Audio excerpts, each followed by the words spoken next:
Hi besties, you're welcome and welcome back to my channel. My name is Reality Pearl. Thanks for joining me for yet another review of The Young, Famous and African Season 2, Episode 5 and 6. But first, if you're new here, I make reviews of my favorite reality TV shows with a lot of loud laughter, positivity, and a little bit of shade. So go ahead and hit that red subscribe button, like and comment if this is the kind of content that you love. And yeah, thank you so much. I see you all supporting me and my channel. It means a lot to me. Now let's get into the show. Louis felt like Bonang owes the whole country of Namibia an apology, and I agree. Let me say that Louis had not changed a word since he started repeating this story. So yeah, he's probably not lying. Zari went to talk to him about it to hear his own side, and he repeated just exactly what he had always said. Moving forward, Jeremiah, since I'm calling naked DJ Quentin, what do you think about calling Swanky Jeremiah? No. No. Swanky invited Annie to talk, and he asked Annie, first of all, why did she share his voice notes? He was like, did that not mean anything to you? Annie apologized. Annie said she was just being, petty because she was hurt.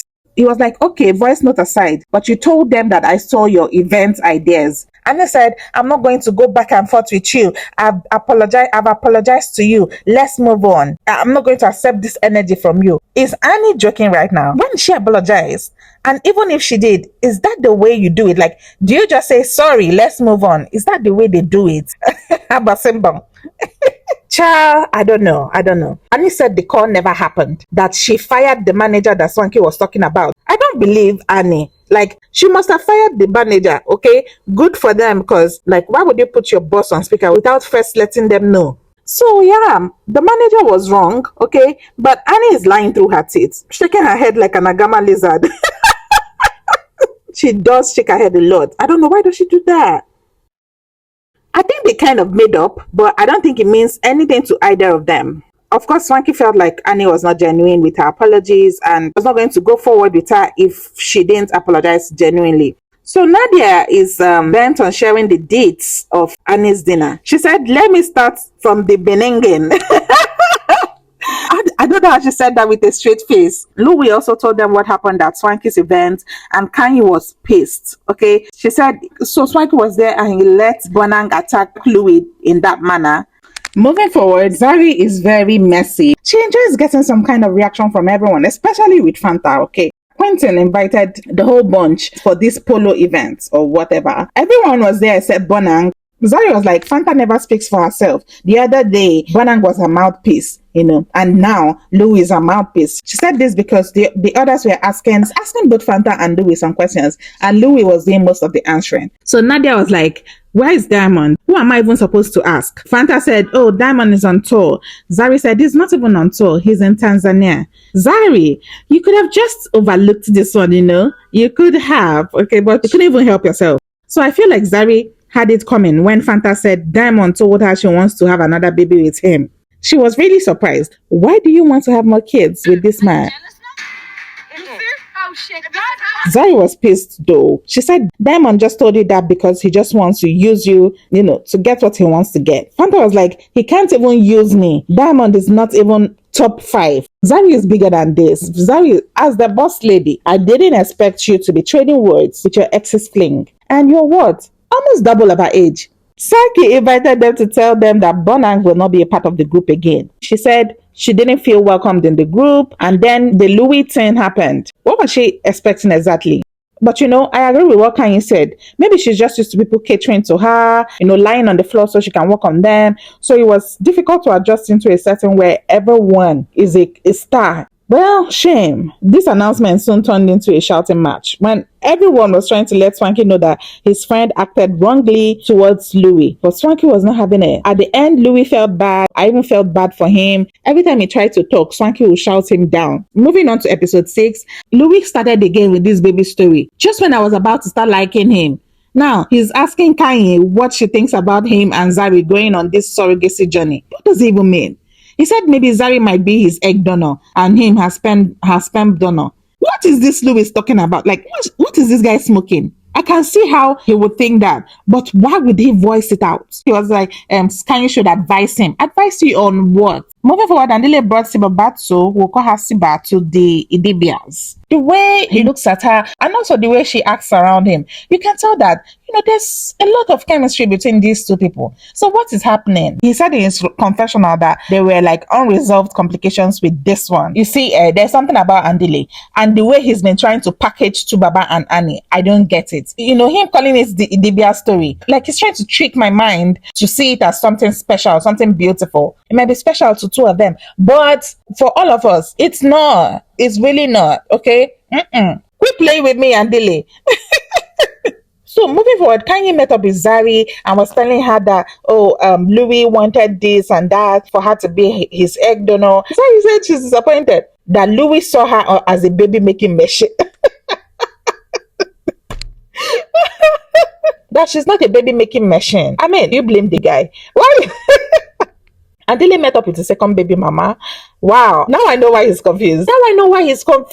Oh my God. These two look alike. Siba and Rosette look like twins. This one is charming. Like, and she even seems to be more in love with him. The dynamics is like she's in love with him, but she's stuck at being friends. She has been friend-zoned by him. Andile said when Siba came back into his life, at first she was cool with Rosette until she wasn't. And Rosette didn't take the attitude she was giving her kindly. I see why Siba would change. Maybe Rosette has been making these jokes, these corny jokes that she makes about Andile not wanting her in front of the guy's girlfriend. Moving forward, it's Zari's birthday and Andile invited Rosette and Siba. This was like a recipe for disaster. The ladies didn't waste any time getting into the business of the day. Siba was like, she had a problem with Rosette. Rosette will call Andile over to help her with stuff around her house. Wow, that would certainly piss anyone off, especially if it happens multiple times, okay? Rosette said Andile is her support system, so if it comes to help her, she will take it. No, ma'am, no. You had a support system then, okay? He was your husband. It's no surprise she's no longer married. Clearly, this is a situation of someone who doesn't understand boundaries. She's just a beautiful disaster, this one. Yo! Siba said she felt like the minute Rosette realized she and Andile were serious, she started pulling all those stunts. Rosette asked her, so is that why you had the baby? Hey, to show us you were in a serious relationship. Andile's mess is bigger than anything I've seen on the mind. There's still Two-Face and Annie. So Rosette was like, is that why you got pregnant? How serious were you even? Siba said, we were serious. We were living together. Rosette said, that's because you had nowhere to go. You were divorced. Siba said, I didn't have to move in with him. He begged me to. Rosette said, oh, with that other guy you cheated on your husband with. Oh, mind blown. Okay, what is going on right now? I am flabbergasted. My jaw is on the floor, literally. Okay.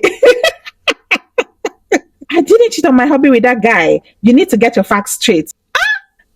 Are you agreeing that you cheated on your husband, just not with that guy? Oh my God, I get why it's complicated now. It all makes sense now why it's complicated. Of course, because Siba got married and then she cheated on her husband with another man. I mean, allegedly, okay? And now it looks like she wants to be back with Andile. Well, I don't know. I'm just trying to make my own deductions. At this point, I had had enough, okay? No wonder the DBS looked so idyllic to Andile. Why was Andile sitting away from them? He said he chose those seats strategically. I was wondering what the strategy was, okay? Because at the end of the day, he still came back and sat in between them. At this point, Fanta had to say, you guys need to stop. It's Zari's birthday. Why are you guys arguing at her party? Zari couldn't even stop this mess at her own birthday dinner. Because she was so much interested in the drama. He needed to see her. Her neck was obviously elongating to hear what everybody was saying. Zari loves drama. Oh my God. Fantana was saying how it was weird that this guy is asking Zari for her egg immediately after they had their date. Of course, Fanta never even considered Louis as a potential for her, but she still felt it was weird. So she went to talk to him about it. But when she went to sit down, Swanky was like, hey, Fanta, keep a seat in between you guys. Don't sit close to him because I don't trust that guy. Louis was like, why are you doing that? Swanky said, because I don't trust you. I don't trust you, and I heard that you were trying to get Zari pregnant. Zari has suffered. So Swanky doesn't understand how surrogacy works or what. Louis said he was tired of the negativity. He was going to call it a night. At this point, I expected him to just go, but then he didn't. He started yelling with Swanky. Of course, you know you can't outshout Swanky. So why did he even try? So was getting heated at this point, you know. I can't wait to be done with the reviewing, but I also want to hear from you guys. What do you guys think about my reviews so far? I haven't heard anything from you guys. Please let me know in the comment section. What do you guys think about this show, about the episodes that I've reviewed so far? Also, a disclaimer, I review while I watch just so that I can give you a first-hand reaction to the show. I'd love to hear from you guys. Don't forget to subscribe to my channel. Share this video also, guys. And thank you so much for watching. Thank you so much for your support. See you soon.